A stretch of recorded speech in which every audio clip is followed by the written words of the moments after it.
So good afternoon. Last class में हम लोगों ने नोडल प्लेन और angular part of wave function सीखा था। डीजेड स्क्वायर ऑर्बिटल में मैंने आपको बताया था एंगुलर नोड 2 होते हैं, नोडल प्लेन 0 होता है, और इसका जो एंगुलर नोड का टाइप था वो आपको बताया था कोनिकल नोड होता है, राइट। अब इसी में थोड़ा सा एफ सबशेल और इनकॉर्पोरेट करें, तो नेक्स्ट हम लिखेंगे F subshell. For f sub shell L is equal to 3, that's why possible values of m are -3, -2, -1, 0, +1, +2 and +3. Value for f sub shell L is equal to 3, that's why possible values of m are -3, -2, -1, 0, +1, +2, +3. So basically it contains 7 orbitals. Shape जो है वो उसकी थोड़ी complex होती है और इसमें 6 lobes होते हैं और 7 magnet different 7 magnetic quantum numbers की वजह से we can say that it has 7 orientations possible. और अगर नंबर ऑफ एंगुलर नोड यहाँ पे रिपोर्ट करेंगे तो number of angular node equal to n होता है, तो उसके number of angular nodes will be 3. So for f sub shell L is equal to 3, that's why magnetic quantum number possible is -3, -2, -1, 0, +1, +2, +3. 7 values, that's why 7 orientations. D block, D orbital double shape, P orbital double shape था, D orbital double shape था. F sub shell का अगर F orbital अगर draw करेंगे तो it will have 6 lobes और इसमें number of angular nodes लिखेंगे तो 3 हो गए. लास्ट क्लास में मैंने आपको इसके सारे नोडल प्लेस वगैरह सिखाया था, चाहो तो आप उसको एक बार डायग्रामेटिकली और देख लो। although I have shared this diagram earlier also, तो अभी इसको एक बार चेक करना है। तो देखो सबसे पहले px ऑर्बिटल में आपको अब देखो क्लियरली समझ आ रहा है कि हम लोग x एक्सिस के साथ z एक्सिस को ज्वाइन करते हो, px के अंदर x एक्सिस के अलोंग लोब है, तो y एक्सिस को z एक्सिस के साथ ज्वाइन करते हुए yz प्लेन बनाएंगे तो नोडल प्लेन आ जाएगा। pz orbital along z axis होगा, तो अगर आप चाहो तो आप यहाँ पे इनके साथ साथ l वैल्यूज मेंशन करते हुए चल सकते हैं। सो यू कैन राइट pz की वैल्यू आपको बताई थी यहाँ पे m इक्वल टू 0 होता है z ऑर्बिटल के रेस्पेक्ट में, और अगर px और py लिखेंगे तो यहाँ पे m की वैल्यू या तो +1 लिखी जाती है या -1 लिखी जाती है, डिपेंडिंग ऑन द केस, दोनों अलाउड है। तो m इक्वल टू +1 और m इक्वल टू -1, ऑल्दो आपके कोर्स के हिसाब से इसको आप कोई भी वैल्यू किसी के साथ भी लिख सकते हो, बट अगर बहुत प्रिसाइसली समझना है तो मैंने एक ऑप्शन लिखा आपके लिए, ये पॉसिबल वैल्यूज ऑफ m है, तो उसमें जो सीक्वेंस लिखी गई है वो इसी एस्पेक्ट से लिखी गई है ताकि आप m वैल्यू आसानी से पुट कर पाओ। ठीक है, +1, 0, -1, तो pz में देखो एक्स वाई प्लेन जो है नोडल प्लेन हो गया, और सिमिलरली अगर हम py चेक करेंगे तो उसका xz नोडल प्लेन हो गया। py lobe will be along y axis, तो x एक्सिस को z एक्सिस से ज्वाइन करते हुए प्लेन बनाएंगे, that will be nodal plane. अब इसी को अगर d के लिए ट्राई करेंगे तो d के केस में देखो जो dz स्क्वायर होता है, dz square is m equal to 0, फिर जो दोनों क्लोज टू z होते हैं xz एंड yz, इसके लिए m की वैल्यू अगर +1 लिखते हैं या फिर -1 लिख सकते हैं, तो जो dz होगा इसके लिए m की वैल्यू लिखेंगे तो ये -1 या फिर +1 आ जाएगी। और फिर इससे आगे वाले जो दोनों ऑर्बिटल हैं that is dxy and dx square y square, तो इनके लिए +2 और -2 यूज करते हैं, तो इसको अगर m इक्वल टू +2 लिखेंगे या फिर m इक्वल टू -2 लिखेंगे तो दूसरे वाले की m की वैल्यू -2 या फिर m की वैल्यू +2 हो जाएगी। समझ आया?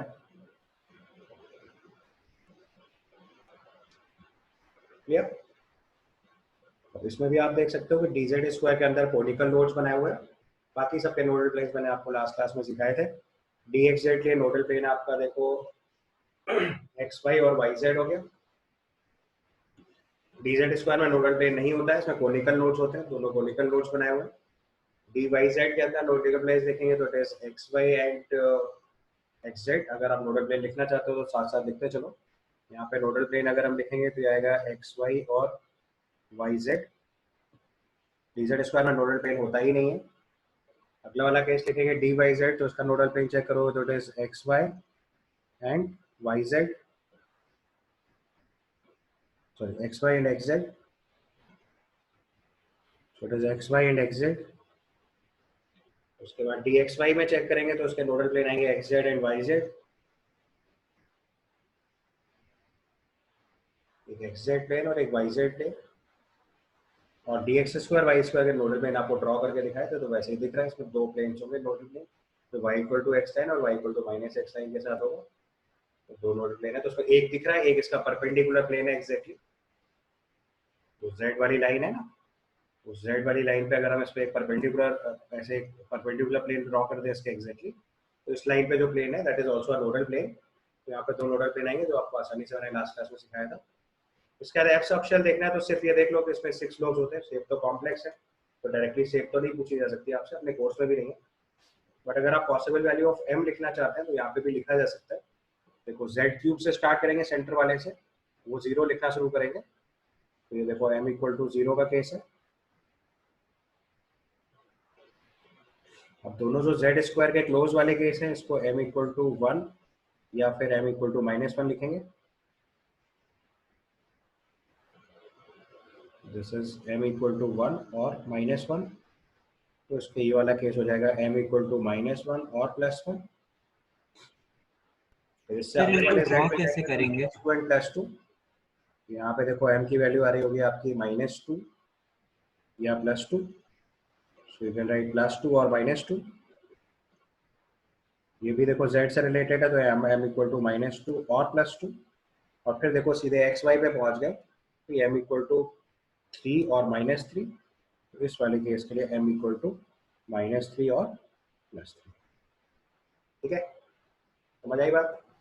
सर इसे तो एफ सबशेल अपने कोर्स में नहीं है, सिर्फ आपकी क्यूरियोसिटी थी इसलिए मैंने आपको दिखा दिया एफ सबशेल कैसा होता है। एफ के बारे में केवल इतना जानना है कि इट कंटेन 6 लोब्स, तो एक कॉन्सेप्ट बता दिया। मैग्नेटिक क्वांटम नंबर की वैल्यूज यहाँ पे याद रखनी है, -3 से लेकर +3 तक including 0।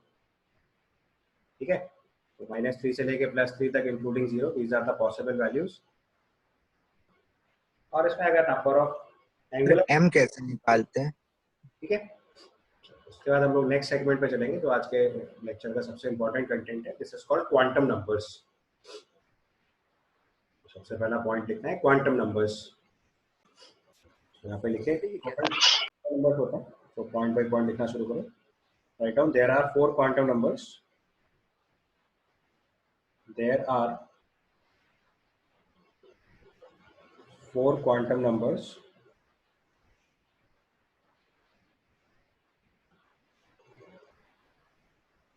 There are 4 quantum numbers. There are 4 quantum numbers. अब अगर इसको रफ फॉर्म में समझना है तो क्वांटम नंबर्स जो है वो इलेक्ट्रॉन के एड्रेस की तरह काम करते हैं। तो किसी चीज को अगले पॉइंट में लिख लो, quantum numbers are like address of the electron in an atom. ये इनफॉर्मल तरीका है समझने का। So you can write quantum numbers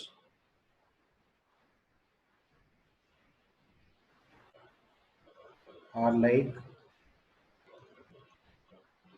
address of electron in an atom.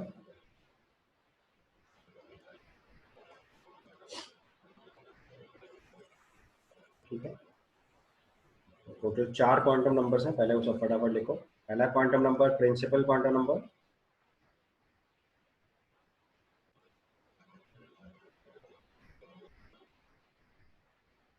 इसको रिप्रेजेंट करते हैं स्मॉल n से। Second one is azimuthal quantum number,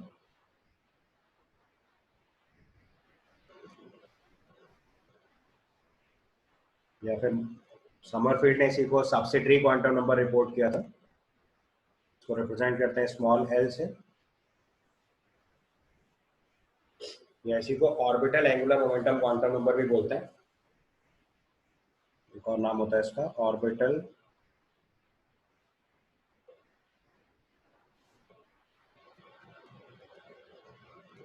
angular momentum quantum number. ये भी नाम कभी कभी लिखा जाता है, अदरवाइज कॉमन टर्म है azimuthal quantum number, small l से रिप्रेजेंट करते हैं। समरफील्ड मॉडल से इसी को सब्सिडरी क्वांटम नंबर बोल सकते हैं। और तो उसकी वैल्यू डिफरेंट थी, आपको बताया था k की वैल्यू l-1 के इक्वल होती है, सॉरी l की वैल्यू k-1 के इक्वल होती है। तीसरा क्वांटम नंबर जो लिखते हैं this is called magnetic quantum number.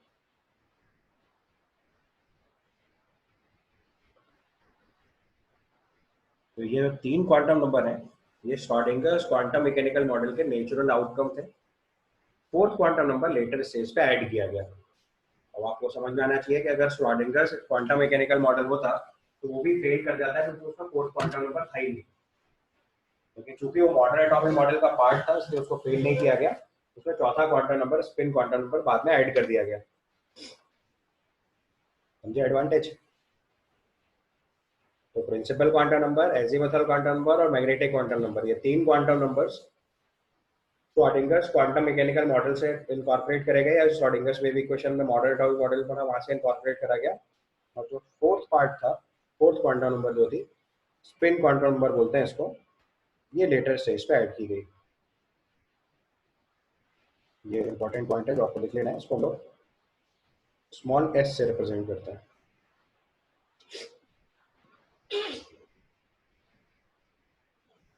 Magnetic quantum number, spin quantum number, ठीक है। तो उसमें पॉइंट सबसे पहले नोट बना के लिखना है।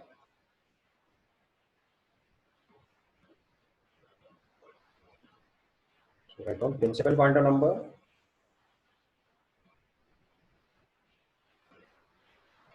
Principal quantum number, azimuthal quantum number,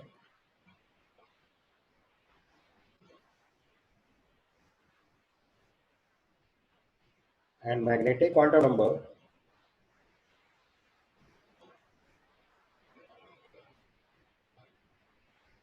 principal quantum number, azimuthal quantum number, and magnetic quantum number are natural outcome of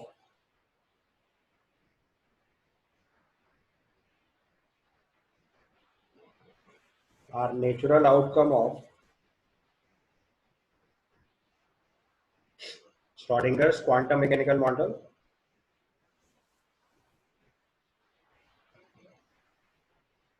Schrodinger's quantum mechanical model,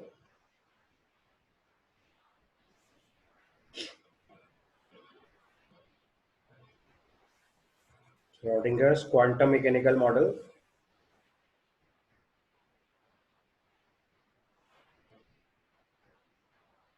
while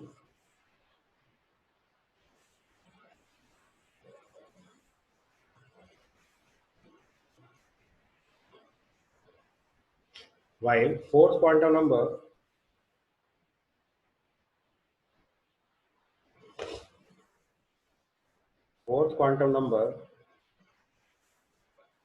या इतनी बात लिख के छोड़ दो। फोर्थ क्वांटम नंबर जो है बाद में इंट्रोड्यूस किया गया था।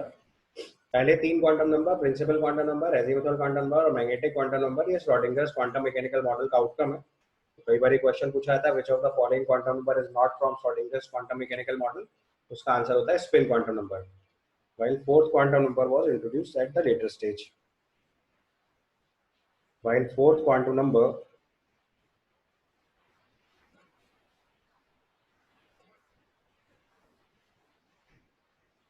while fourth quantum number which is spin quantum number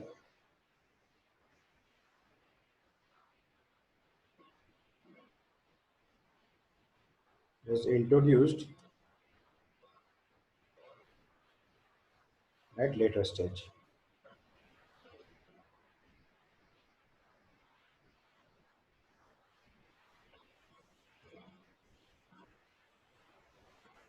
समझ गए? तो तीन क्वांटम नंबर जो थे वो श्रोडिंगर ने बताए, और जो चौथा क्वांटम नंबर है वो बाद में इंट्रोड्यूस किया गया।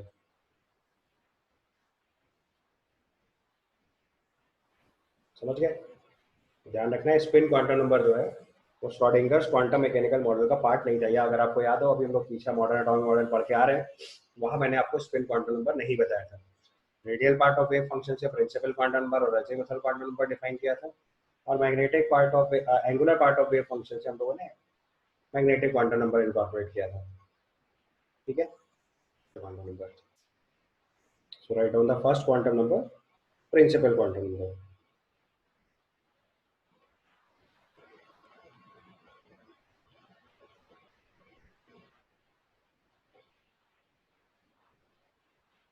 तो प्रिंसिपल क्वांटम नंबर को हम लोग स्मॉल एन से रिप्रेजेंट करते हैं। इससे क्या क्या पता चलता है वो सब पॉइंट बाय पॉइंट लिखते चले जाना है। तो प्रिंसिपल क्वांटम नंबर से जो सबसे पहली चीज पता चलती है, that is shell. Principal quantum number represent क्या करता है? शेल। पॉइंट बाय पॉइंट पर आप लिखते हुए चलना है। इट रिप्रेजेंट्स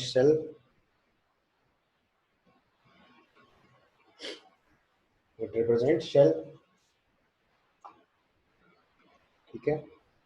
इसकी वैल्यूज अगर लिखेंगे तो दीज आर 1 2 3 4 5, ऐसे चलते चलते लास्ट में इनफाइनाइट। तो किसी भी आइटम के अंदर नंबर ऑफ सेल्स जो होते हैं वो इनफाइनाइट होते हैं। आउट ऑफ दो cells how many are occupied, ये डिफरेंट क्वेश्चन होता है। अगर आपसे क्वेश्चन पूछा जाएगा हाइड्रोजन में कितने शेल होते हैं तो उसका आंसर होता है इन्फिनिटी। नेक्स्ट क्वेश्चन पूछा जाएगा हाइड्रोजन में कितने शेल ऑक्यूपाइड है तो उसका आंसर होगा 1। हाइड्रोजन में एक इलेक्ट्रॉन होता है जो एक शेल ऑक्यूपाई कर रहा है, बट हाइड्रोजन के अंदर नंबर ऑफ सेल्स इन्फिनिटी है। सो शेल इज अ स्पेस, ठीक है। तो शेल जो है वो 3D में स्पेस है जहाँ इलेक्ट्रॉन मिल रहे हैं, तो उसका नंबर 1 से लेकर इन्फिनिटी तक कुछ भी हो सकता है, बट उसमें से कौन सी शेल ऑक्यूपाइड है ये डिफरेंट क्वेश्चन है। तो सेल इज अ स्पेस, जैसे मान लो कोई एक अपार्टमेंट है उसमें 100 फ्लैट है, तो जो फ्लैट है वो स्पेस है जहाँ पे लोग रहेंगे, तो दैट इज शेल। उसमें से कितने फ्लैट ऑक्यूपाइड है ये डिफरेंट क्वेश्चन है। वैसे ही प्रिंसिपल क्वांटम नंबर जो है वो शेल रिप्रेजेंट करता है, इसकी वैल्यू 1 से लेकर इन्फिनिटी तक कुछ भी हो सकती है। तो किसी भी आइटम के अंदर नंबर ऑफ शेल्स इनफाइनाइट होते हैं। Out of that how many are occupied ये डिफरेंट क्वेश्चन होता है, वो भी आपको थोड़ी देर बाद समझ आएगा। इसके बाद आपको पता है कि जो रेडियस ऑफ एटम थी वो n से रिलेटेड थी, तो ये साइज से रिलेट होता है। तो प्रिंसिपल क्वांटम नंबर से आपको साइज ऑफ एटम का आइडिया पता चलेगा, क्योंकि जो आउटर मोस्ट शेल जिसमें इलेक्ट्रॉन प्रेजेंट होगा वहां तक इसका साइज काउंट करेंगे। सो साइज ऑफ एटम का आइडिया लगेगा इससे। Energy of electron is related to it.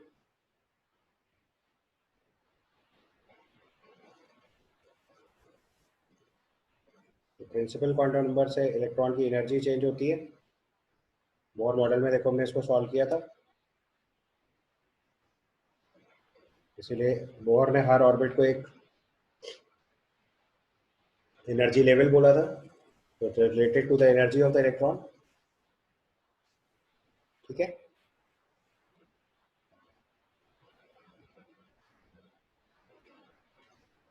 उसके बाद आप लोगों ने 10th क्लास में या 9th क्लास में सीखा होगा बोर बड़ी रूल होता है जिससे maximum number of electron in a shell निकालते हैं, that comes out to be 2n square. उसमें जो n होता है वो भी प्रिंसिपल क्वांटम नंबर होता है। So maximum number of electron in a shell हो जाता है 2n स्क्वायर। बोर बड़ी रूल आपने सीखा हुआ होगा, this is equal to 2n square. उसके बाद नंबर ऑफ सब शेल बताया था आपको एक शेल के अंदर, that is equal to n। तो l की वैल्यू 0 से n-1 तक होता है, तो number of subshells in a shell is equal to n। तो शेल जो सब शेल का नंबर होता है वो 0 से लेके n-1 तक होता है, तो 0 इंक्लूडेड और n-1 इंक्लूडेड है। Total number of subshell एक शेल के अंदर कितने हो गए, स्मॉल n। इसका number of orbitals in a cell, number of orbitals in a shell ये हो जाएगा n square. Number of orbitals in a shell is n square.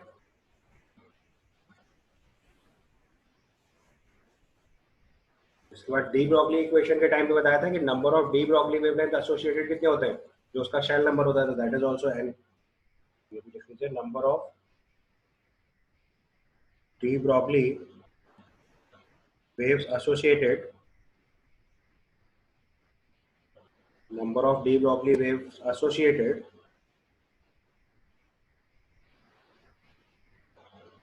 with electron, ये भी कितना हो जाएगा n। तो प्रिंसिपल क्वांटम नंबर से इतनी सारी इंफॉर्मेशन आपको पता चलती है। प्रिंसिपल क्वांटम नंबर किसी भी एटम के अंदर इलेक्ट्रॉन की शेल रिप्रेजेंट करता है, की वैल्यू 1 से लेकर इनफाइनाइट तक कुछ भी हो सकती है। एटम का साइज, एनर्जी ऑफ इलेक्ट्रॉन, एक शेल के अंदर maximum number of electron, shell के अंदर number of subshell, shell के अंदर नंबर ऑफ ऑर्बिटल्स, और de Broglie waves associated with the electron. इतनी सारी इंफॉर्मेशन हम प्रिंसिपल क्वांटम नंबर से एक्सट्रैक्ट करते हैं। इसका सेकेंड क्वांटम नंबर है एजीमुथल क्वांटम नंबर।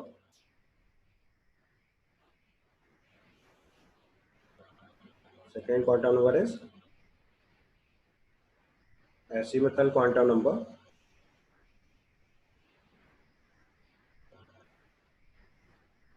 उसको स्मॉल एल से रिप्रेजेंट करते हैं।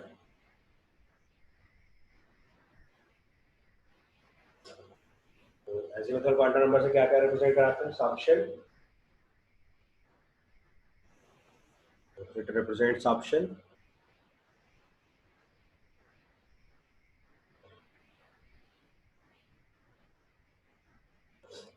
इसकी वैल्यूज याद है?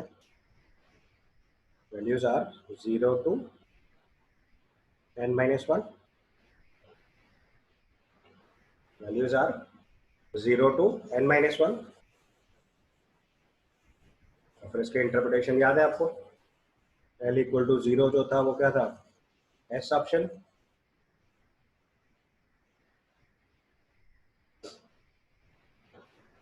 l equal to 1 is P option.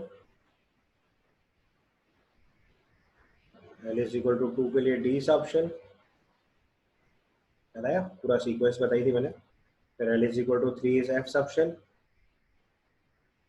And so on. ऐसे आगे बढ़ाते चले जाते हैं। फिर जी एच आई जे के एल जहाँ तक जरूरत पड़ती है वहां तक लिखते हैं।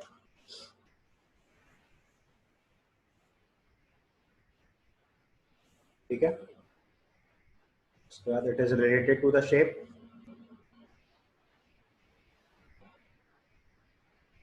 तो सबशेल की शेप क्या होगी ये किससे पता चलेगा? एजिमुथल क्वांटम नंबर से। अगर आपको बता दो कि l इक्वल टू 1 है तो आपको पता चलेगा डम्बल शेप है। l इक्वल टू 2 बता दें डबल डम्बल शेप है। l इक्वल टू 0 है स्फेरिकल है। तो शेप डायरेक्टली पता चल जाती है। तो रिलेटेड टू शेप, इसका it is related to energy also. Sommerfeld वाटर में फाइन स्पेक्ट्रम आया था। समरफील्ड मॉडल में फाइन स्पेक्ट्रम आया था। तो फाइन स्पेक्ट्रम से एनर्जी रिलेट हो रही है। इसका मतलब सबशेल चेंज होने से एनर्जी चेंज हो जाती है। So related to energy. इसके बाद अगर number of orbitals in a subshell लिखना होगा, number of orbitals in a subshell अगर लिखेंगे तो number of orbitals in a subshell कितना होता है? 2l+1। क्योंकि मैग्नेटिक क्वांटम नंबर की वैल्यू -l से लेके +l तक इंक्लूडिंग 0 होता है। वो सब एक ऑर्बिटल रिप्रेजेंट करते हैं। किसी भी सबशेल के अंदर जो नंबर ऑफ ऑर्बिटल्स होंगे वो कितने हो जाएंगे? 2l+1। Number of electrons in a subshell, yeah, better to say maximum number of electrons in a subshell. So maximum number of electron in a subshell will be equal to 2 times 2l+1.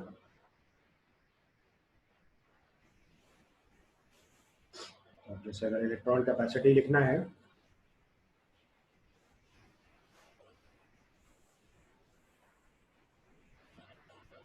तो l equal to 0, s subshell 2 electrons।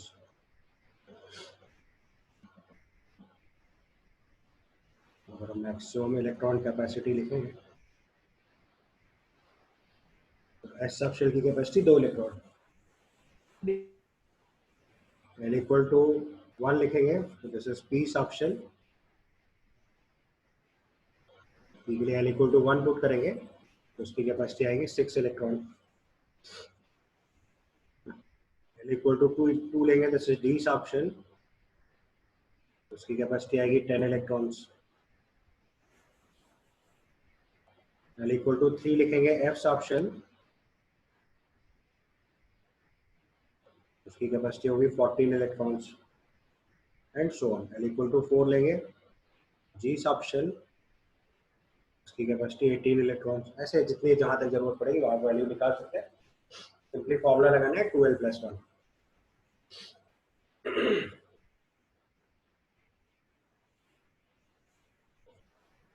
इसका radial node और angular node निकालने के लिए principal quantum number, azimuthal quantum number तीनों term use होंगे। तो अगर यहाँ से नंबर ऑफ रेडियल नोड निकालेंगे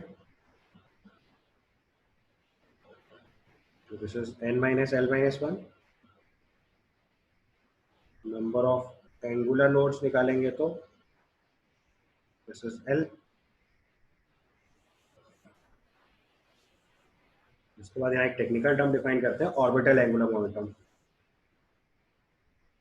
orbital angular momentum of electron. तो जैसे बोर ने mvr equal to NH upon 2 pi बताया था, वो हाइड्रोजन एंड हाइड्रोजन लाइक के लिए था, या और सिंपल तरीके से बताएं तो वो शेल से रिलेटेड टर्म था।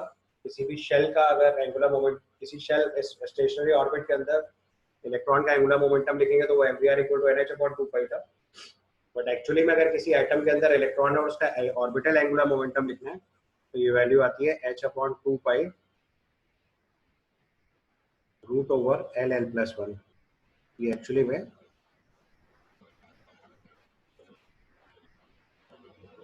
अजीमुथल क्वांटम नंबर पर डिपेंडेंट है। h upon 2 pi root over LL+1। तो इसी को लिखने का एक और स्टाइल होता है, इसी को हम लोग ऐसे भी लिख सकते हैं। एक सिंबल होता है, इसको ऐसे एच कट लिखा जाता है, तो ऐसे भी लिखा सकता है, this into root over LL+1।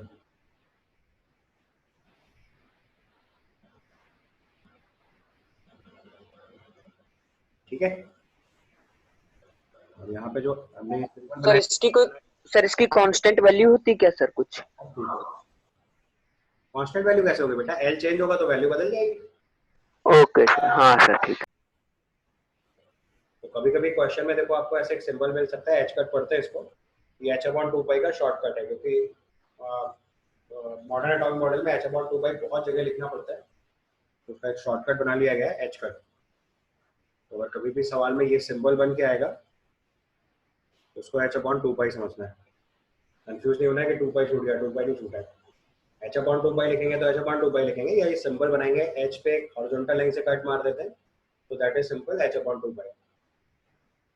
Notation है ये।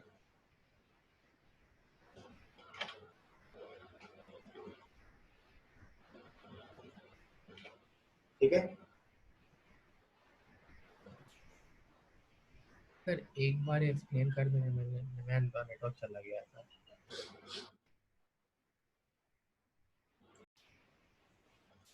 अब यहीं पे अगर सब्सिडरी क्वांटम नंबर रिलेट करना हो, सर एच कट को हम लोग सब बोहर क्वांटाइजेशन रूल में भी यूज कर सकते हैं, हाँ मतलब वही लिख लिख सकते हो, वो सकते तो हैं। स्टैंडर्ड, वो तो मैथमेटिकल रिलेशन है, कहीं पे भी जरूरत पड़ेगी आप h अपॉन 2 पाई की जगह h कट लिख दो, इसीलिए तो अभी बता दिया तुमको। तो सब्सिडरी क्वांटम नंबर जो k था, ये इक्वल टू L+1 होता है। अजीमुथल क्वांटम नंबर में +1 करते जाओ तो सब्सिडरी क्वांटम नंबर मिलता जाएगा। ठीक है।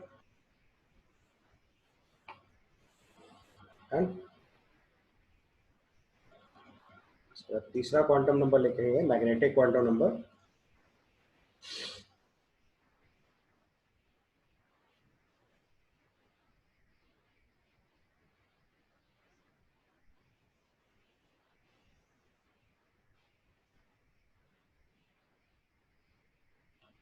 थर्ड क्वांटम नंबर लिखिए magnetic quantum number.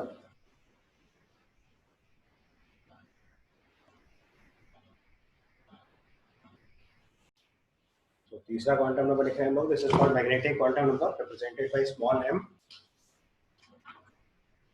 Magnetic quantum number represent करता है orbital, it represents orbital.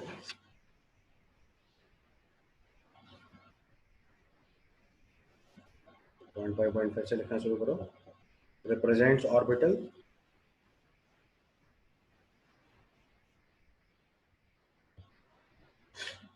related to orientation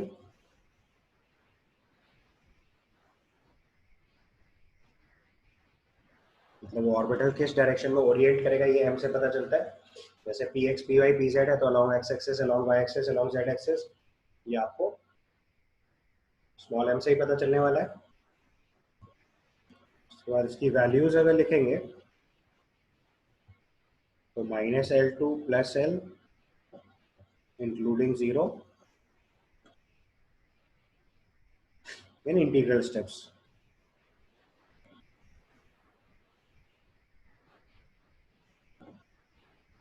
ठीक है।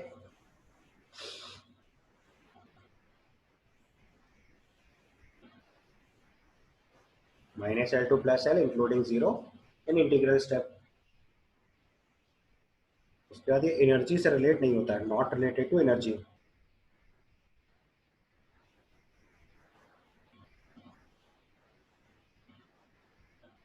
Not related to energy.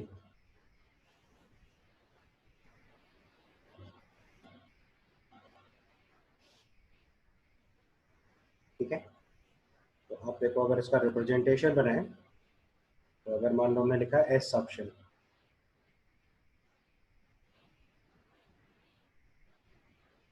तो इसके अंदर एक ही ऑर्बिटल होगा।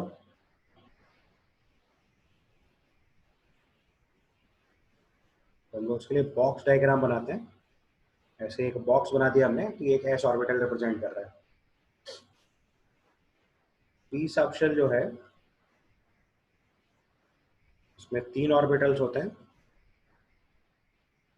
P X, P Y and P Z.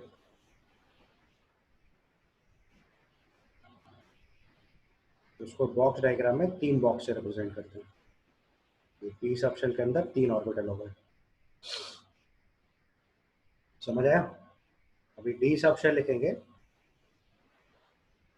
तो डी सब शेल में 5 ऑर्बिटल होते हैं। याद है ना, D X Y, D Y Z, D X Z, D X square Y square और डी जेड स्क्वायर।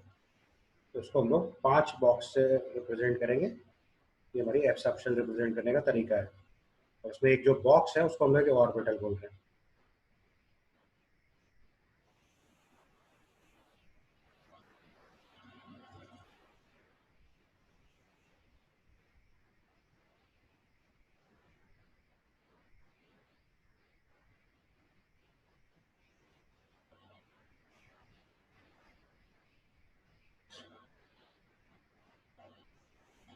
ये हमारा डी ऑर्बिटल, एक बॉक्स जो है इसमें, समझ रहे हैं ना, एक जो बॉक्स बना रहा है दैट इज 1 ऑर्बिटल। तो उसमें देखो 5 ऑर्बिटल बना दिया। वैसे आगे जितनी जरूरत पड़ती जाएगी आप उतने बनाते चले जाओगे। एफ बनाएंगे तो उसमें 7 बॉक्सेस बनाएंगे, समझ गए ना। तो अगर इसमें एफ सब शेल रिप्रेजेंट करना होगा तो उसमें 7 ऑर्बिटल्स होंगे। तो 7 ऑर्बिटल्स को रिप्रेजेंट करने के लिए हम लोग 7 बॉक्सेस बना देंगे। समझ आई टेक्निक?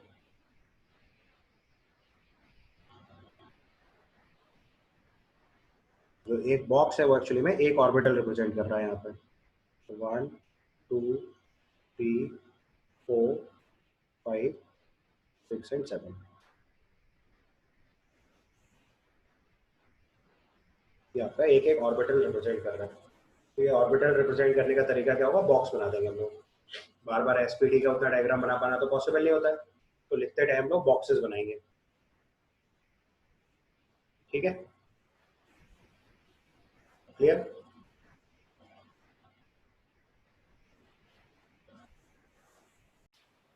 सर बॉक्स में लेबलिंग तो नहीं करनी होगी D X D Y D X Y D Y? आप ये तो लर्न करना ना, डी सब शेल के जितने ऑर्बिटल्स है वो लर्न करने का।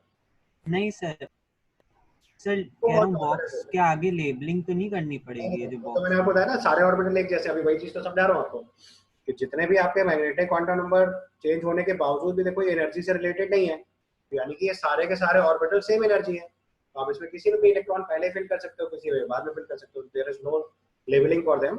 आपको मालूम होना चाहिए कि 5 डिफरेंट ऑर्बिटल है, वही चीज आपको बता रहा हूँ। अब ये चीज हम लोगों ने देखो जीमेंस इफेक्ट पढ़ा था एक, अगर आपको याद हो तो। तब आपको बताया था कि splitting of spectral line in presence of magnetic field जो नोटिस करते हैं उसको बोलते हैं जीमेंस इफेक्ट। याद आया?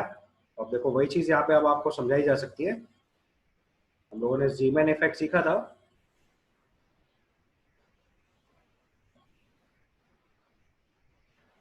सर ये बनाना है? नहीं बनाना नहीं, सिर्फ देख लो आप बनाना क्या होता है, आपने पढ़ ही रखा है सब। तो उसमें देखो हमारे L = 1 सब शेल है।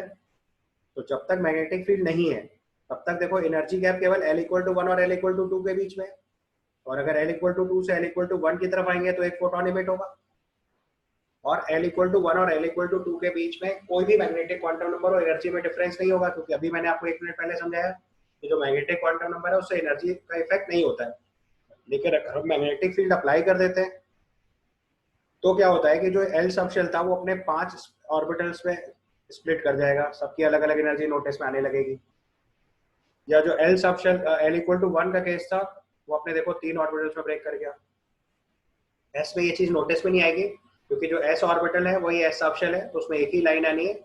तो जब जो स्प्लिटिंग ऑफ ऑर्बिटल जो सेल लाइन थी वो देखो फर्दर लाइंस में स्प्लिट करा, क्यों स्प्लिट करा, क्योंकि उसके अंदर डिफरेंट ऑर्बिटल्स हैं। तो अगर आपको इन ऑर्बिटल्स को नोटिस में लेना होता है, तो अभी आपको मैग्नेटिक क्वांटम नंबर निकालना सिखा दिया मैंने आपको। तो किसी भी सबशेल के करस्पॉन्डिंग जो स्पेक्ट्रल लाइन आ रही थी वो फर्दर मैग्नेटिक फील्ड के प्रेजेंस में अपने ऑर्बिटल्स के प्रोपोर्शन में ब्रेक कर जाती है। तो अगर L इक्वल टू 1 में 3 ऑर्बिटल थे, L equal to 0, L equal to 1, L equal to -1, तो ये उसमें स्प्लिट करा। सिमिलरली L इक्वल टू 2 जो है वो ब्रेक करेगा -2, -1, 0, +1, +2, 5 ऑर्बिटल्स है तो वो ब्रेक कर जाएगा। ये जो स्प्लिटिंग ऑफ स्पेक्ट्रल लाइन होती है मैग्नेटिक फील्ड की प्रेजेंस में, तो बोलता है ज़ीमैन इफेक्ट। तो ज़ीमैन इफेक्ट बताया था आपको, स्प्लिटिंग ऑफ spectral lines,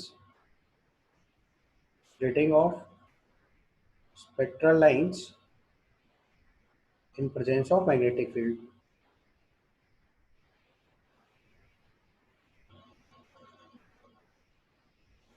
ठीक है। So in absence of magnetic field, ये आपको लिख लेना है। So in absence of magnetic field, all the orbitals of a subshell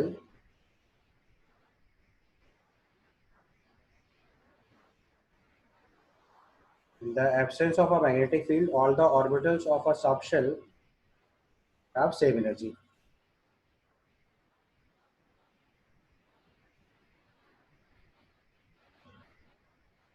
मतलब अगर आप px, py, pz की एनर्जी चेक करोगे तो वो सेम आएगी। dxy, dyz, dxz, dx square, y square, dz square कोई भी चेक करोगे तो उसकी भी एनर्जी सेम आएगी। तो एनर्जी केवल कब डिफरेंशिएट कर पाओगे, जब इसमें मैग्नेटिक फील्ड अप्लाई कर दिया जाएगा। जब तक मैग्नेटिक फील्ड अप्लाई नहीं होगा तब तक एक सबशेल के अंदर जितने भी ऑर्बिटल्स हैं सब सेम एनर्जी होगा, उसमें फर्दर एनर्जी गैप नोटिस में नहीं आएगा। This is called Zeeman effect. Bohr model के ड्रॉबैक्स में आपको बताया था ज़ीमैन इफेक्ट। तो एक सबशेल के अंदर जितने भी ऑर्बिटल्स होंगे in absence of magnetic field, all the orbitals of a subshell have same energy. तो किसी भी सबशेल के जितने भी ऑर्बिटल्स होंगे सबकी एनर्जी सेम होगी। मतलब px, py, pz same energy होगा। अगर मैग्नेटिक फील्ड अप्लाई कर दोगे तो px, py, pz जो है वो फर्दर स्प्लिट कर जाएगा। तो जो स्प्लिटिंग होती है उसको ज़ीमैन इफेक्ट बोलते हैं, जो मैग्नेटिक फील्ड की प्रेजेंस में होगा। ठीक है। देखो यहीं से एक नया टेक्निकल टर्म क्रिएट हो जाता है, this is called degenerate orbitals. अगला टर्म लिखिए degenerate orbitals. Degenerate orbitals,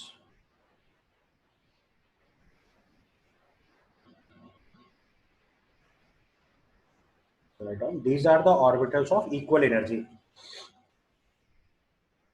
These are the orbitals of equal energy.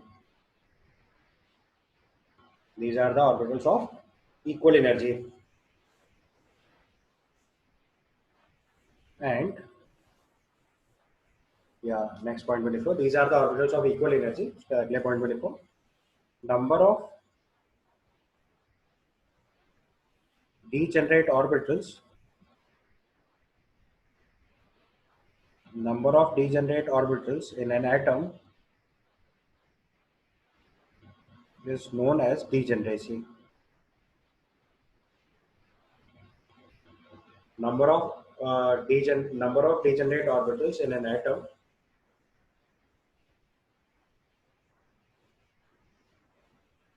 या better to say in a shell लिखना चाहिए मैं कायदे से। तो number of degenerate orbitals in a shell, number of degenerate orbitals in a shell is known as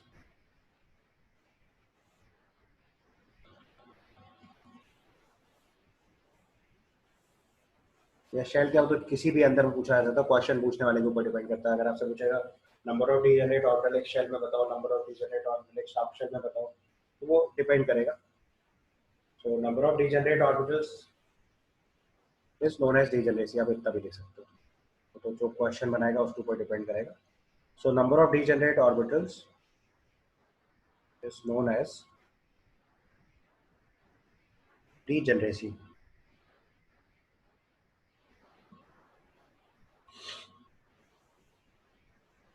ठीक है. These are the orbitals of equal energy and number of degenerate orbitals is known as degeneracy. ठीक है.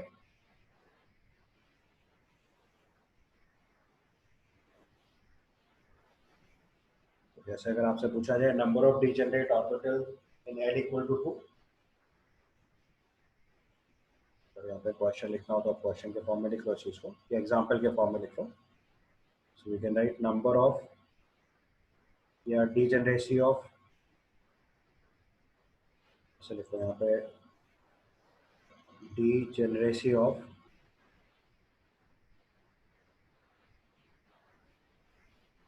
S subshell is 1,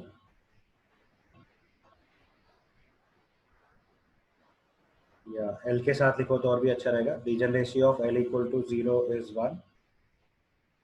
L equal to 0 मतलब समझ गए ना, S subshell. L equal to 1 is 3, P subshell हो गया. L is equal to 2 is 5, T subshell हो गया. L is equal to 3 is 7, F subshell हो गया, एंड सो ऑन. तो डिजेनरेसी का मतलब होता है ऑर्बिटल्स ऑफ इक्वल एनर्जी. कितने ऑर्बिटल इक्वल एनर्जी के हैं बस वो लिखना है आपको, उससे आपको डिजेनरेसी पता चल जाएगी. जैसे अभी हमने ऊपर डायग्राम बनाया हुआ देखो, एस ऑर्बिटल एस सबशेल बनाया हुआ, तो उसको देखो एक ही ऑर्बिटल है जिसकी एनर्जी इक्वल है, यहाँ 3 ऑर्बिटल है इक्वल एनर्जी, यहाँ 5 ऑर्बिटल है इक्वल एनर्जी, यहाँ 7 ऑर्बिटल है इक्वल एनर्जी. तो L इक्वल टू 0 के लिए 1, 1 के लिए 3, 2 के लिए 5, 3 के लिए 7. Number of orbitals of equal energy जो होता है उसको बोलते हैं हम लोग डिजेनरेसी. और जितने ऑर्बिटल्स की एनर्जी सेम होती है that is known as degenerate orbitals. अगर आपको मैग्नेटिक क्वांटम नंबर का आइडिया है तो उससे आप नंबर ऑफ डिजेनरेट ऑर्बिटल्स बता सकते हो. ठीक है.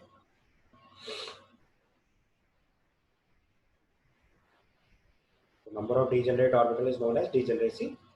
और डिजेनरेट ऑर्बिटल का मतलब समझ गए, ऑर्बिटल ऑफ इक्वल एनर्जी. तो एक सबशेल के अंदर जितने भी ऑर्बिटल्स होंगे वो मोस्टली इक्वल एनर्जी होते हैं, तो उसको हम लोग डिजेनरेट ऑर्बिटल भी बोल सकते हैं. बट ध्यान से याद रखना, उसको डेफिनेशन नहीं बनाना है. डेफिनेशन यही है कि कितने ऑर्बिटल्स की एनर्जी सेम है. ठीक है. अब एक जो ऑर्बिटल होता है उसके अंदर मैक्सिमम 2 इलेक्ट्रॉन हो सकते हैं. ये कैसे होते हैं आगे बताऊंगा, बट ये नोट बना के यहाँ पे लिख लो अलग से. So is important. अगले स्टेप पे सिखा दूंगा कैसे आता है, बट अभी रूल लिख लेना है. सो नेक्स्ट स्टेप में लिख लेना, each orbital can have maximum of 2 electrons of opposite spin. या चलो अभी अगले स्टेप में सिखाऊंगा.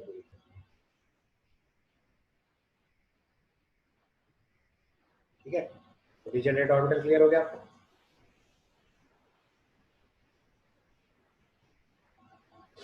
डिजेनरेट ऑर्बिटल मतलब ऑर्बिटल्स ऑफ इक्वल एनर्जी. तो L इक्वल टू 0 में 1 डिजेनरेसी आएगी, L इक्वल टू 1 में 3 डिजेनरेसी आएगी, L इक्वल टू 2 में 5 डिजेनरेसी आएगी, L इक्वल टू 3 में 7 डिजेनरेसी आएगी. डिजेनरेसी मतलब ऑर्बिटल्स ऑफ इक्वल एनर्जी. ये 2n+1 के बराबर होगी. हाँ, नंबर ऑफ ऑर्बिटल्स है. सिंपल है एक तरीके से. कोई एक सबशेल के अंदर नंबर ऑफ ऑर्बिटल्स लिखना है, एक गिवन सबशेल के अंदर नंबर ऑफ ऑर्बिटल्स लिखना है. ठीक है.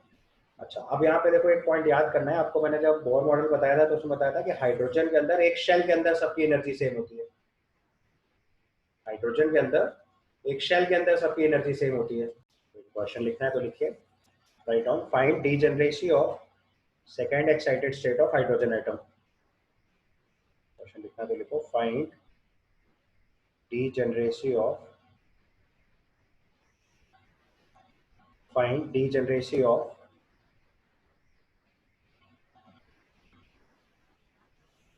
second excited state of hydrogen atom.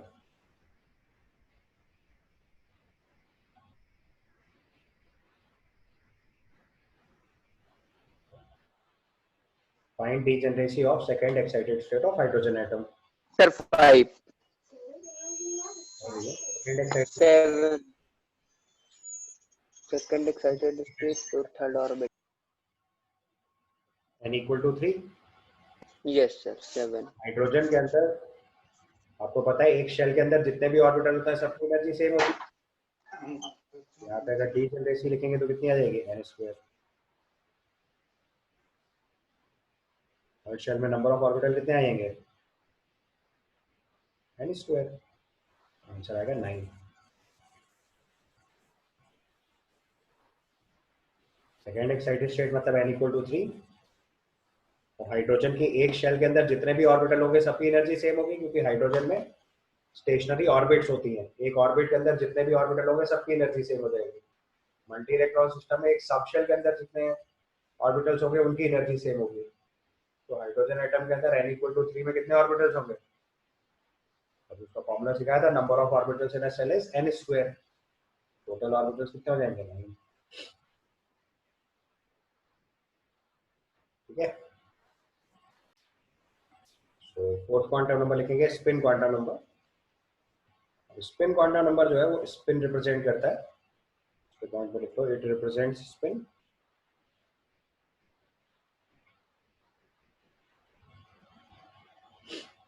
It represents spin off the electron.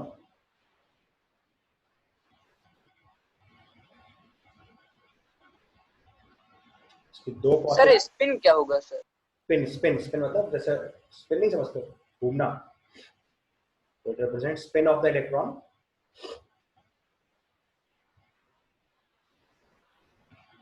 जैसे अर्थ होती है ना, अर्थ अपनी एक्सिस पे रोटेट करती है नहीं करती है, वो स्पिन हुआ ना। वैसे इलेक्ट्रॉन यस इलेक्ट्रॉन का भी स्पिन होता है। So it sir. Represents electron हमको लगा सर स्पिन कोई technical term. and its value is either plus half or minus half. So spin quantum number की दो possible values होती हैं। So spin quantum number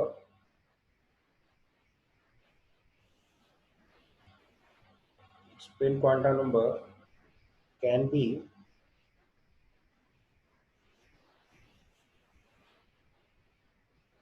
either plus half or minus half.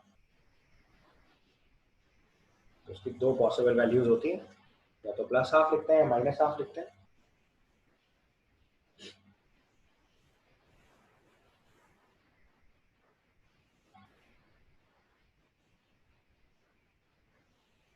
और जो plus half and minus half होता है ये दोनों ऑपोजिट स्पिन रिप्रेजेंट करते हैं। इसका कोई भी क्लासिकल एनालॉग नहीं होता। ये इंपॉर्टेंट लाइन है, so make a note. Plus half and minus half represents two opposite spin. Plus half and minus half represents two opposite spin,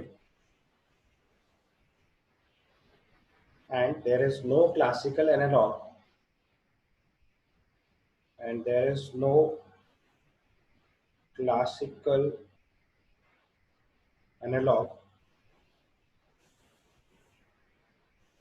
and there is a no classical analog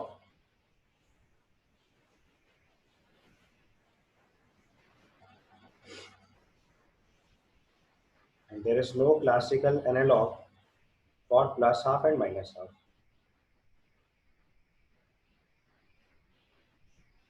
electron में दो opposite, क्योंकि दोनों electron पे same charge है तो दोनों एक दूसरे के डेफिनेटली ऑपोजिट जाएंगे। तो दोनों इलेक्ट्रॉन की जो स्पिन है वो एग्जैक्टली ऑपोजिट होती है, लेकिन जिसको हम लोग प्लस हाफ माइनस हाफ से रिप्रेजेंट करते हैं। और प्लस हाफ और माइनस हाफ का कोई भी क्लासिकल एनालॉग नहीं होता है। क्लासिकल एनालॉग नहीं होने का मतलब ये होता है कि नेचर में ऐसी कोई भी स्पिन एग्जिस्ट नहीं करती जिससे कंपेयर करके इसको समझाया जा सके। तो बस केवल इतनी बात बताई जा सकती है कि ऑपोजिट होता है। इसको एक को क्लॉकवाइज एक को एंटी क्लॉकवाइज नहीं बोल सकते, क्योंकि इसका कोई क्लासिकल एनालॉग होता ही नहीं है। क्लासिकल एनालॉग का मतलब समझे ना? जैसे कभी कभी किसी से बोलते थे तुम गधे हो, तो गधा थोड़ी ना है, गधा उसकी बेवकूफी का क्लासिकल एनालॉग है। समझ आया?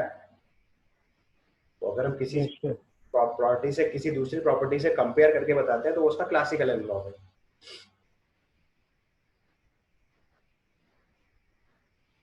समझ में?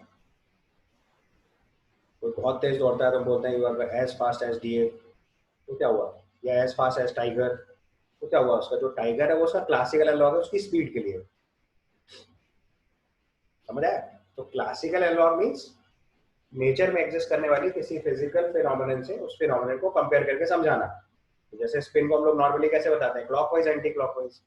तो अभी यहाँ क्लॉकवाइज एंटी क्लॉकवाइज नहीं लिख सकते क्योंकि जिसने स्पिन क्वांटम नंबर रिप्रेजेंट करा उसने क्लियरली बोला कि इसका कोई भी क्लासिकल एनालॉग नहीं होता है।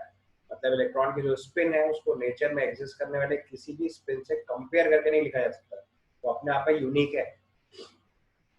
बस जो हमें पता है वो ये पता है कि दोनों ऑपोजिट स्पिन है, एक को प्लस हाफ लिखेंगे एक को माइनस हाफ लिखेंगे।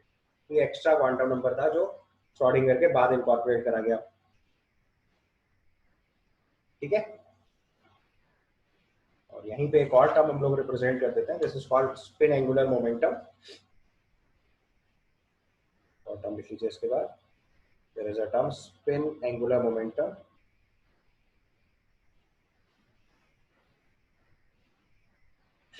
तो स्पिन एंगुलर मोमेंटम की वैल्यू होती है h/2 root over s(s+1)। s जो होता है इसको बोलते हैं टोटल स्पिन।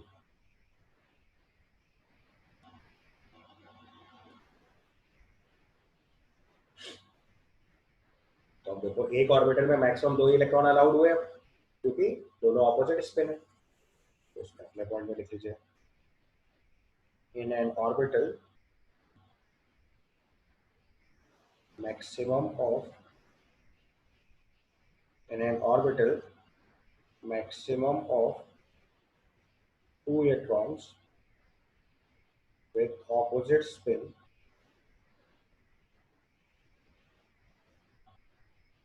are possible।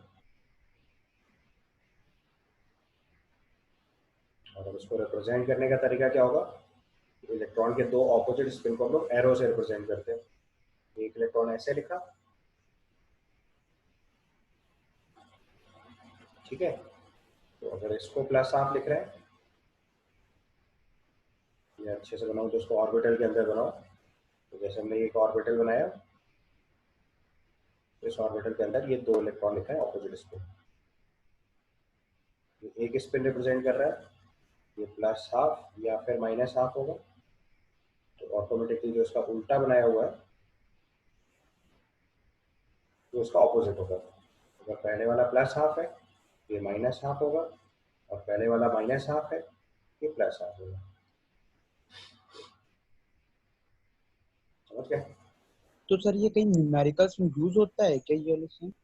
क्या वैल्यू नोटेशन है ना, जैसे बाकी सबके नोटेशन करते आ रहे हैं वैसे इसका नोटेशन है। L=0 है, सब चलता, वैसे स्पिन के लिए भी तो कुछ लिखना पड़ेगा। Okay sir. अभी ये सर चीज इलेक्ट्रॉन तो वेव नेचर भी शो करती है, तो सर उसका स्पिन कैसे हो सकता है वेव में? इलेक्ट्रॉन का डुअल कैरेक्टर होता है। इतनी देर से तो ये चीज तो समझा रहे हैं तुमको। ये इसके 2 ऑपोजिट स्पिन हो गए, अगर दिखाएंगे तो पी सबशेल में ये चीज दिखाओगे तो ऐसे फिल करेंगे। पी सबशेल के 6 इलेक्ट्रॉन ऐसे फिल करेंगे। ये आपकी देखो एस सबशेल थी, ये पी सबशेल है। तो उसमें देखो 3 इलेक्ट्रॉन सेम स्पिन है, इस वाले स्पिन के हैं, और 3 इलेक्ट्रॉन इस वाले स्पिन के हैं। तो डी सबशेल ऐसे ही बना होगा, तो डी सबशेल के अंदर 10 इलेक्ट्रॉन फिल होंगे।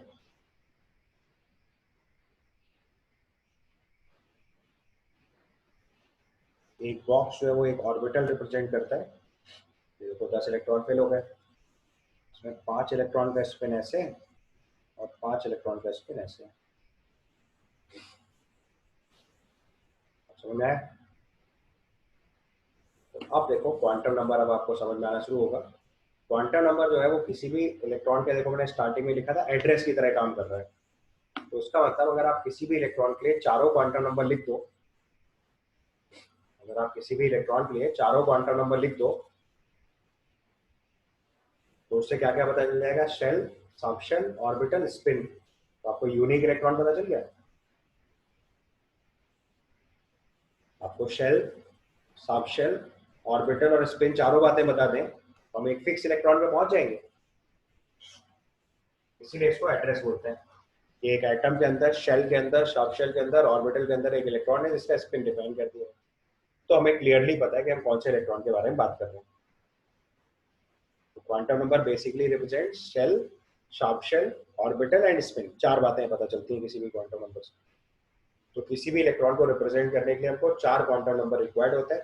एक से शेल बताते हैं, एक से शार्प शेल बताते हैं, एक से उसका ऑर्बिटल बताते हैं और एक से उसका स्पिन बता देते हैं। तो चारों क्वांटम नंबर्स के कॉम्बिनेशन से हम एग्जैक्टली एक सिंगल इलेक्ट्रॉन तक पहुंच जाते हैं या एक स्पेसिफिक इलेक्ट्रॉन तक पहुंच जाते हैं। अब देखो, अगर चारों क्वांटम नंबर्स पता चल गए तो आप एक इलेक्ट्रॉन की एग्जैक्ट या इलेक्ट्रॉन के बारे में प्रॉपर्ली बता पाएंगे कि इलेक्ट्रॉन के फाइंड होने की प्रोबेबिलिटी कहाँ पे मैक्सिमम है। तो उसके शेल के अंदर, शार्प शेल के अंदर, एक ऑर्बिटल के अंदर इलेक्ट्रॉन कौन से स्पिन फॉलो करता है, ये चीज़ बताई जा रही है। अब देखो, अगर यहाँ पे थोड़ा सा ब्रॉड लेवल से सोचे तो आपको समझ आएगा, क्योंकि इलेक्ट्रॉन एक मूविंग ऑब्जेक्ट है तो उसके हमेशा फाइंड होने की प्रोबेबिलिटी होगी, आप एग्जैक्ट लोकेशन नहीं बता सकते। तो इट इज लाइक कि जैसे आपसे क्वेश्चन पूछा जाए वेयर डू यू रिसाइड, तो अगर आपसे पूछा जाए वेयर डू यू रिसाइड तो आप अपने घर का एड्रेस बताओगे। तो एड्रेस बताते टाइम आप क्या करोगे? एड्रेस बताते टाइम आप अपने सिटी का लोकेशन बताओगे, सिटी के अंदर कौन सी स्मॉल लोकेशन की आपका जो भी लोकेलिटी है उस एरिया के बारे में बताएंगे, उस एरिया में आपका घर कौन सा है ये बताएंगे, यानी हाउस नंबर चाहिए होगा, और उस हाउस नंबर के अंदर आप किस रूम में अवेलेबल रहते हो मैक्सिमम टाइम वो बताओगे।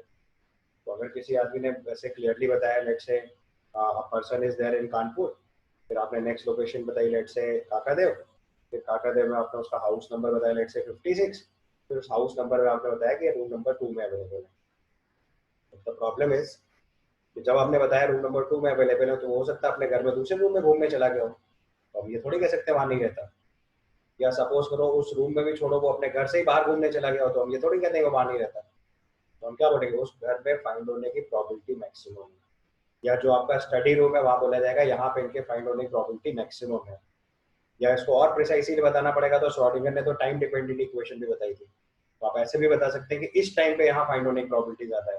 तो जैसे अगर हमें आपका टाइम शेड्यूल पता है कि आपकी मॉर्निंग 10 o'clock से लेकर 3 o'clock तक लेक्चर होता है, तो हमें पता है कि आप अपने स्टडी रूम में इस ड्यूरेशन में जरूर मिलोगे, बट दैट इज प्रोबेबिलिटी। क्योंकि ऐसा भी हो सकता है कि कुछ लोग सिस्टम चालू करके टहलने चले जाएं, तो क्या कह सकते हैं, प्रोबेबिलिटी तो बोलेंगे, आप सर्टेनिटी से तो नहीं बता सकते। तो जो हाइगनबर्ग ने ऑब्जेक्शन लगाया था कि आप एग्जैक्ट पोजीशन नहीं बता सकते, तो मेजर लॉजिक यही है कि electron is an moving object, तो उसके साथ अनसर्टेनिटी हमेशा मेंटेन रहेगी। तो जो अनसर्टेनिटी है उसकी वजह से हमें प्रोबेबिलिटी में बताना पड़ रहा है।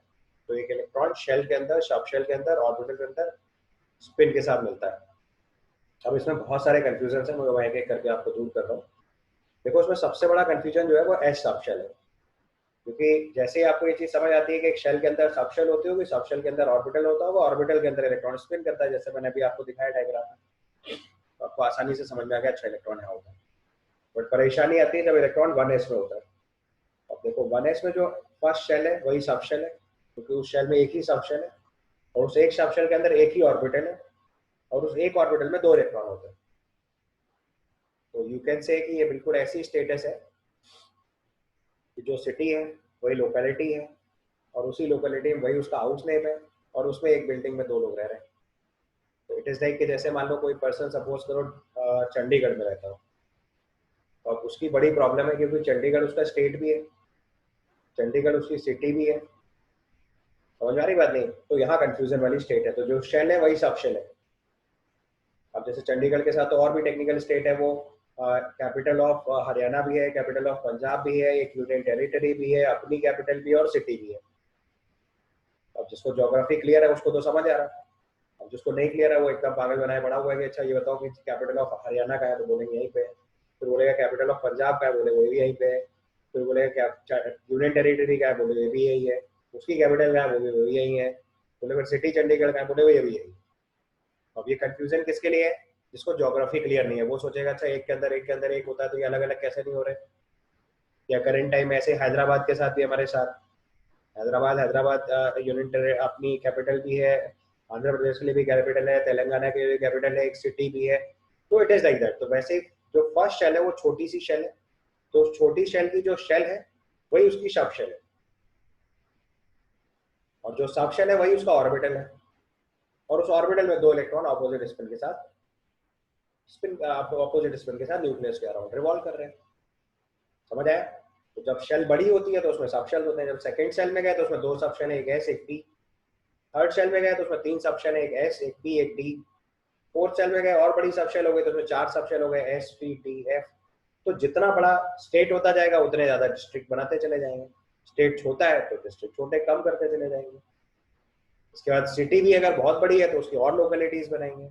तो उस लोकेलिटी में भी अगर बहुत सारी है तो लेन नंबर, हाउस नंबर वैसे डिस्ट्रीब्यूट करते जाएंगे।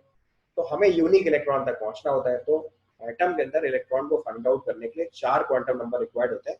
इसमें से n जो है वो प्रिंसिपल क्वांटम नंबर है जो उसकी शेल के बारे में बता रहा है। l जो है वो एजीमुथल क्वांटम नंबर है जो उसकी सब शेल के बारे में बता रहा है। m जो है वो उसका ऑर्बिटल बता दे रहा है और उस ऑर्बिटल में क्या स्पिन फॉलो हो रहा है ये स्पिन क्वांटम नंबर से पता चल जा रहा है।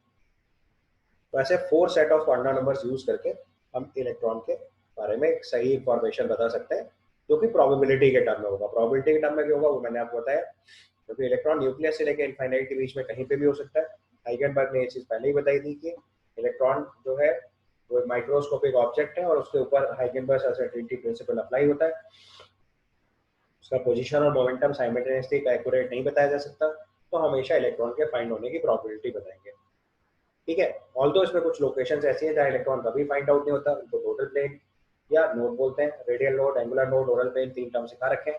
ये वो लोकेशंस होती हैं एटम के अंदर जहाँ इलेक्ट्रॉन कभी फाइंड आउट नहीं होता। इसके अलावा बाकी सारी जगहों पे न्यूक्लियस के बाहर इन्फिनिटी तक इलेक्ट्रॉन कहीं पे भी हो सकता है। हम किसी भी शेल को शेल तब बोलते हैं जहाँ इलेक्ट्रॉन फाइंड होने की प्रोबेबिलिटी ज्यादा होती है। सब शेल उस लोकेशन को बोलते हैं जहाँ उस इलेक्ट्रॉन के फाइंड होने की प्रोबेबिलिटी ज्यादा हो जाती है जो सब शेल का इलेक्ट्रॉन है। और ऑर्बिटल 3D में वो स्पेस होता है जहाँ एक्चुअली में इलेक्ट्रॉन फाइंड होने की प्रोबेबिलिटी ज्यादा होती है। ठीक है, समझ आया? और बहुत सारे लोग कंफ्यूज होते हैं, उनको लगता है कि नहीं सर इलेक्ट्रॉन एक्चुअली में कहाँ है, शेल में, सब शेल में या ऑर्बिटल में। तो कंफ्यूज नहीं होना, ये बिल्कुल वैसे ही क्वेश्चन है जैसे आपसे पूछा जाए आप कहाँ रहते हो तो आपने आंसर दिया कानपुर में। तो कोई दूसरा आदमी बोले भाई यूपी में नहीं रहते, तो आपको उसकी बात सुन के हंसी आएगी। क्यों? क्योंकि आपको पता चल जाएगा उसको ज्योग्राफिकल नॉलेज बिल्कुल जीरो है। अगर हम कानपुर में रहते हैं तो उसका इनडायरेक्ट मतलब है कि हम यूपी में रहते ही हैं। यहाँ तक आपने झेल लिया और फिर उसने अगला सवाल पूछ लिया अच्छा इंडिया में नहीं रहते क्या, तो आपका दिमाग खराब हो जाएगा। तो वैसे यहाँ पे भी होता है कि अगर आपसे कोई पूछे एटम कहाँ होता है, मैंने बोला ऑर्बिटल में, तो आपने बोला सर सब शेल में नहीं होता। तो वैसी ही प्रॉब्लम है जैसे कानपुर में रहने वाले आदमी से पूछा जाए तो यूपी में नहीं रहते, फिर मैंने बोला नहीं उसी सब शेल में भी रहता है, फिर आपसे पूछा जाए अच्छा सर इंडिया में रहते नहीं रहते, तो वो शेल के अंदर भी है। तो समझ आया? तो इट इज ज्योग्राफिकल सिस्टम। तो जैसे हम इंडिया के अंदर, यूपी के अंदर, कानपुर में रहते हैं, वैसे ही शेल के अंदर, सब शेल के अंदर ऑर्बिटल में इलेक्ट्रॉन होता है। समझ आया? क्लियर? अभी लेकिन इसमें मैंने कंस्ट्रेंट बताया कि जो फर्स्ट शेल है वो बहुत छोटी शेल है, तो उसकी शेल, सब शेल और ऑर्बिटल सेम बात होती है, या जो एस सब शेल है उसका ऑर्बिटल सेम बात होती है। तो ये वैसे ही है कि जहाँ पे छोटा सेटअप है, छोटी कंट्री है, जैसे वेटिकन सिटी है, वो कंट्री सिटी सब कुछ एक ही साथ है, अब उसकी सिटी कंट्री लोकेशन सब एक ही हो गया। तो अगर छोटी जगह है तो उसमें तो ऐसे फर्स्ट शेल छोटी शेल है तो उसकी शेल, सब शेल और ऑर्बिटल एक ही बात हो जाता है। समझ आया पॉइंट? तो इलेक्ट्रॉन की लोकेशन के लिए शेल, सब शेल, ऑर्बिटल और स्पिन 4 चीजों से रिप्रेजेंट करते हैं। ज्योग्राफिकल प्रॉब्लम है, ऑर्बिटल वो स्पेस होता है जहाँ पे इलेक्ट्रॉन के फाइंड होने की प्रोबेबिलिटी मैक्सिमम होती है। तो किसी एक पर्टिकुलर इलेक्ट्रॉन की बात हो रही होती है, क्योंकि एक ऑर्बिटल में मैक्सिमम 2 ही इलेक्ट्रॉन होते हैं और उनके स्पिन ऑपोजिट होते हैं। तो देखो जो मैंने स्मॉल बॉक्स बना रखा है that is representing N orbital. तो ऑर्बिटल के अंदर इलेक्ट्रॉन प्रेजेंट होता है, ये फाइनल लोकेशन है। बट ये ऑर्बिटल एक सबशेल के अंदर होता है। जैसे यहाँ देखो 5 ऑर्बिटल हैं डी सबशेल के अंदर, फिर वो एक सबशेल एक शेल के अंदर होती है। समझ आया? और वो शेल्स का पूरा कॉम्बिनेशन एटम के अंदर होता है। तो एक एटम के अंदर शेल्स हैं, शेल्स के अंदर सबशेल है, सबशेल के अंदर ऑर्बिटल है, ऑर्बिटल के अंदर इलेक्ट्रॉन है। बट अगर शेल छोटी है तो जो शेल है वही सबशेल है और वही ऑर्बिटल है। समझ गए? और जितने भी नंबर्स लिखे गए वो सब नोटेशन है। L = 0 का मतलब 0 सबशेल नहीं होता, L = 0 का मतलब S सबशेल होता है। सो L = 0 इज अ नोटेशन। तो उसमें आप कंफ्यूज नहीं हो तो उसको लिफ्ट की तरह याद रखो। जैसे लिफ्ट में -2 लिखा होता है दैट इज नोटेशन। हम ऐसे कंफ्यूज नहीं होते कि वहाँ 2 फ्लोर कम हो जाएंगे। तो -2 मीन्स ग्राउंड लेवल से 2 लेवल नीचे, +2 मतलब ग्राउंड लेवल से 2 लेवल ऊपर, ग्राउंड के 0 मतलब वहाँ फ्लोर नहीं होगा, ऐसा नहीं होता, दैट इज ग्राउंड फ्लोर। तो वैसे यहाँ पे भी है, L = 0 मतलब S सबशेल, L = 1 मतलब P सबशेल, L = 2 मतलब D सबशेल। अब इसमें भी अगर P की जगह P सबशेल के अंदर -1, 0, +1 ये लिखा तो 3 ऑर्बिटल है। -1 एक नोटेशन है, 0 दूसरा नोटेशन है, +1 तीसरा नोटेशन है।